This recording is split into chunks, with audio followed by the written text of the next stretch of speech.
Pour moi, Boris Fofana, c'est un homme de vision, c'est un formateur, c'est un prédicateur, un savant, un cadre compétent qui a fait ses preuves où il était.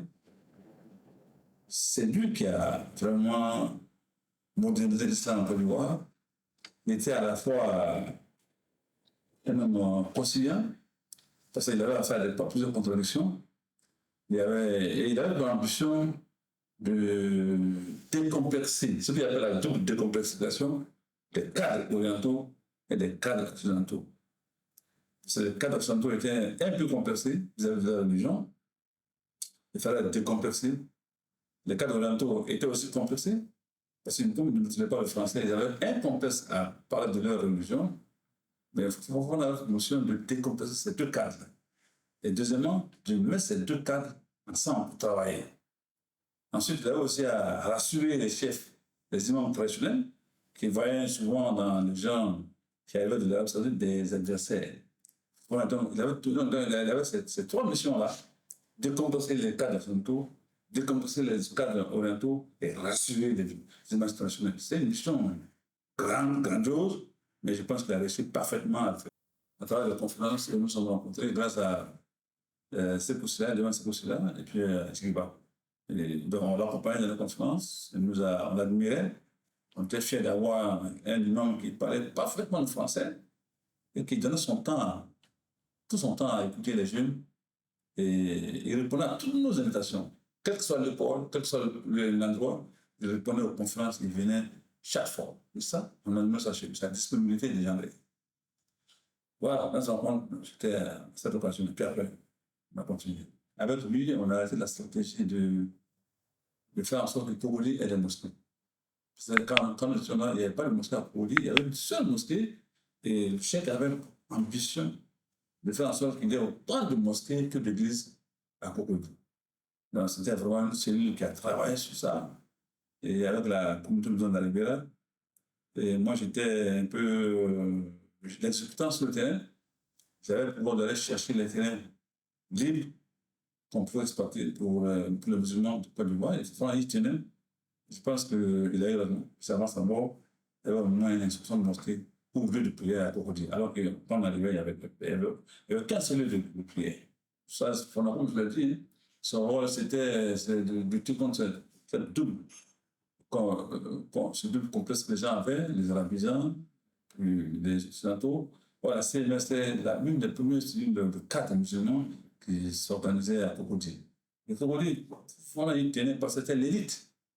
Bon, il savait qu'à Treichville, à Niamey et à Bobo, les imams traditionnels étaient déjà présents, ils encadraient suffisamment nos parents, mais à Cocody, il manquait un encadrement pour les cadres.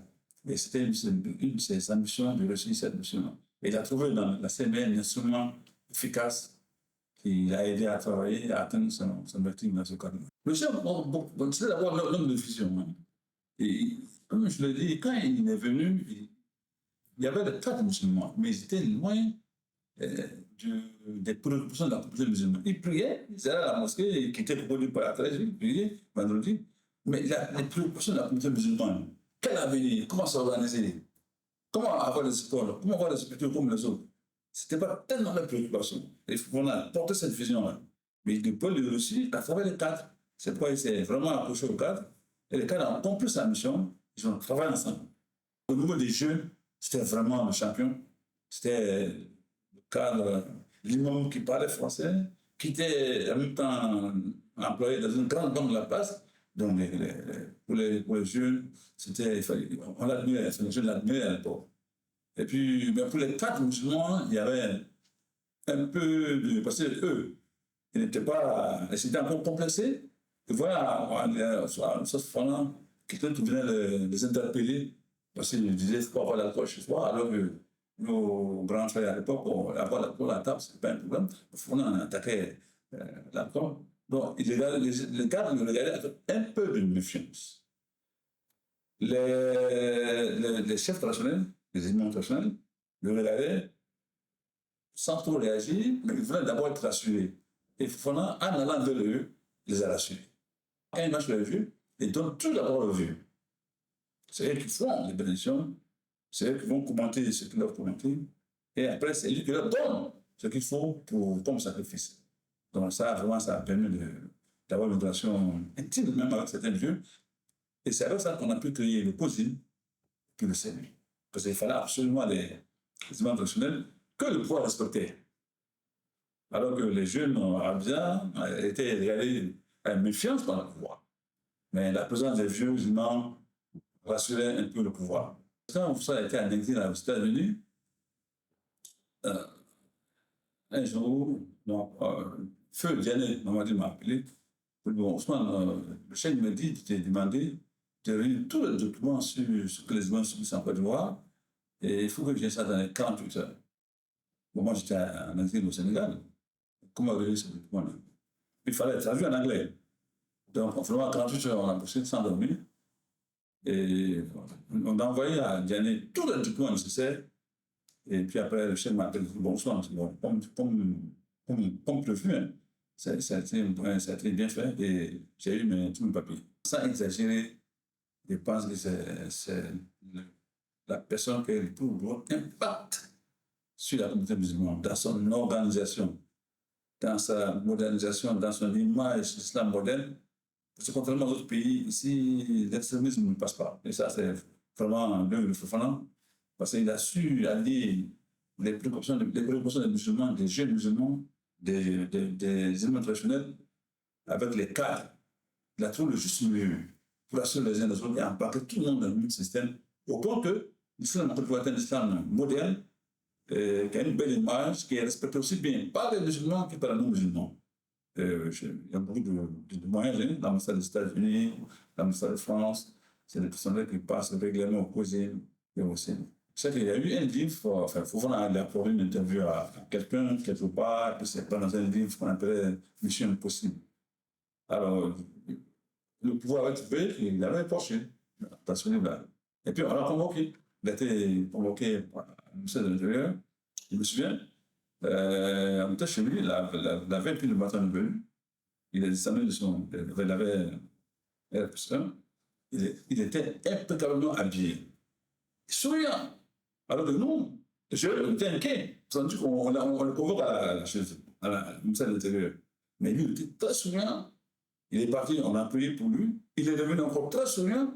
Puis on lui demande ce qui s'est passé. Il dit, mais lui, on m'a demandé qu'est-ce qu'il a dit dans le livre. Il dit, oui, ce que j'ai dit, c'est moi qui ai dit. Et je maintiens ma position. Pardon. En aucun moment, il était ébranlé. Il avait sa conviction profonde. Parce qu'il croyait en Dieu. Pour lui, Dieu va le protéger à tout moment. Et c'est la même chose d'ailleurs que moi, une fois, on m'a convoqué par un conseil de plan de la République. Et là-bas, Fofana m'a appelé, on va le document pour toi, il n'a rien. Et maintenant, il ne s'est rien passé. Fofana, sa vie, c'était l'islam, c'était la religion. Tout pour lui, cela menait à Dieu. Et il avait raison. Et il travaillait pour Dieu.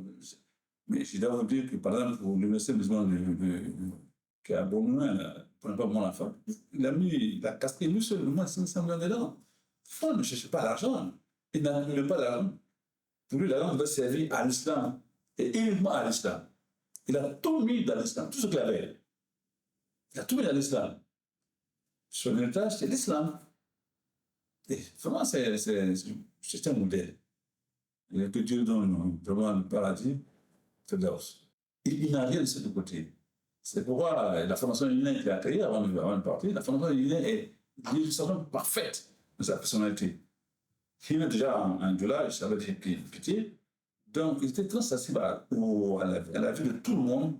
C'est pourquoi il a lancé cette fondation-là, qui a maintenant plusieurs cliniques. Pour, je sais pas, une à Bobo, deux à Abidjan, une à Yamoussoukro, et c'est là qu'on continue. C'est pas guinéen. Déjà, la première école guinéenne à Bobo, en moins de 3 ans, c'est 2000 élèves pour les musulmans. Et c'est prisé, ils font de très bons résultats des éléments nationaux. Donc, il a en tout cas décompressé l'éducation musulmane en Côte d'Ivoire. Donc, on n'a plus peur pour ça. Il faut continuer maintenant. L'état de France, c'est la vision. Tout ce qu'on fait, il faut avoir une vision. Il faut agir par rapport à la vision. Il faut être humble, il faut être accessible, il faut être disponible. Et puis, Fofana, c'est toujours la jeunesse. Parce qu'il avait cette obsession-là. Si je ne suis pas là, qui va faire, qui va continuer après moi? Mais c'est les jeunes. Il s'est collé aux jeunes jusqu'à la fin de sa vie. Alors quand on voit le cabinet de président, c'est ça, c'est la jeunesse. Et si tout ce qu'on fait dans la vie, il faut faire des jeunes pour continuer l'œuvre. Il avait l'esprit d'équipe. Il ne travaillait pas pour lui. Il travaillait pour l'islam et les musulmans. Il avait toujours le même mot là, Allah Indien. C'était chez lui un leitmotiv. Mais dans Allah Indien, là, ça veut dire que Dieu nous aide. Ça veut dire qu'il lui-même, ce qu'il a réussi, il relativise. Ce n'est pas lui, c'est Dieu. Donc Dieu doit nous aider dans tout ce qu'on fait. Ça, c'est l'humilité. C'est responsable de la Dieu, tout ce qu'il va dire, non, c'est Dieu. Donc, il n'a pas fini de dire Allah Indien. La mission n'est pas finie. Et ça ne peut finir qu'avec Dieu. Dieu n'est rien de là.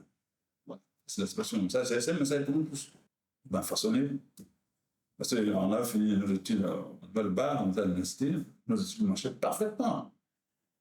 Mais il faut vraiment vouloir qu'on est dans les pays arabes. Quand on avait de nos parents, parce que nos parents, on était à l'université, on dit qu'il fallait dans les pays arabes. Or, à l'époque, nos parents avaient une idée des Arabes. Donc, c'est lui qui nous a entraînés. Il faut faire ce cursus-là, et on est allé. Il nous a aidé à avoir la bourse de l'Arabie Saoudite. Et on ne regrette pas. Ça a été le meilleur moment de notre vie, de nos études, de notre formation. Et on continue encore dans cette dynamique-là.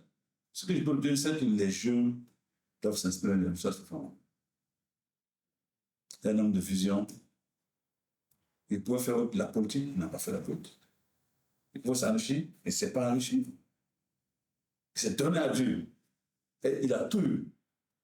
Parce que je connais des gens qui sont là, qui peuvent dépenser 10 millions dans l'islam. Mais lui, il a mis dans l'université plus de 500 millions. Il a tout donné à Dieu. Son sang, sa sueur, son intellect, son physique. Parce que tous les week-ends, il était sur la route.